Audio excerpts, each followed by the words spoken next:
Well, good evening. Hello, my name is Jonathan Walsh. This is indeed my first time soliciting the attention of my government state representatives and senators, so you'll forgive me if I'm not as polished as I'd like to be. I'm a current resident of Southport, Connecticut, and I'm also a valid pistol permit holder, so I've come here today to speak to you on Bill 787. I strongly oppose this bill, specifically Section 19, which highlights the astronomical, frankly, increase of pistol permit fees. I've applied for such a permit as a result of my extensive experience as an EMT. Having been shoulder to shoulder with victims of violent crime and mending their aftermath, I see the importance of proficient self-defense by modern means. These unlawful increases in permit fees would prevent and prohibit otherwise free citizens from protecting themselves and their families. I feel that it is grossly unjust, if not unconstitutional, to limit the arms available to a free man based upon his ability to pay the state.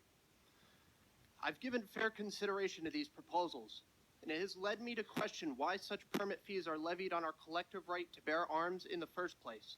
Put simply, it is not the responsibility for the free armed citizenry of any given state to be saddled with these fees to maintain their rights. Can you please name another right that we have to pay in order to maintain? I dare say there's none. In order for me to best convey a lens of historical context under which these current and proposed fees be examined, I offer you the words of Thomas Jefferson.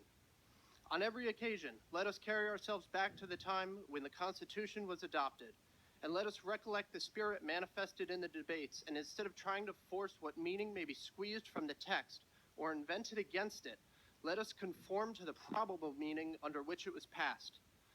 Ladies and gentlemen, I implore you to consider that on this occasion and many others, I doubt highly that the cost of these infringing permits would be in any lawful constitutional language of the day.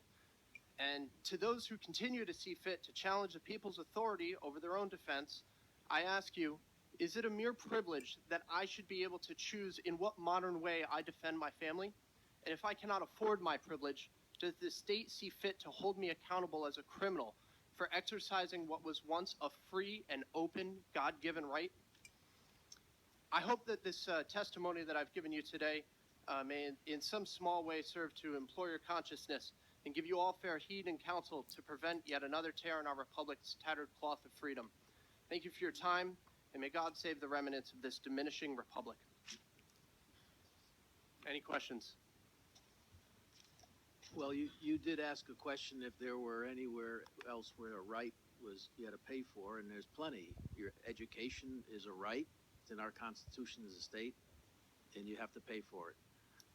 I disagree with you, sir, but I appreciate your input. You disagree that we'd have to pay for an education? I disagree that education is a right. If education was a right, then everybody should be able to go to college, and that would be a given. So which level of education are you referring to, sir? It's in our state constitution. Okay. And there are plenty others, but I won't belabor the point. Yeah, are there any other constitutional rights, I believe? There are plenty, but I'll leave it at that. I'm not going to debate you on the issue, but I just wanted to clarify that there are rights that we all pay for. Freedom of speech, but you don't get a free newspaper or we pay for the service to get that. But in any event,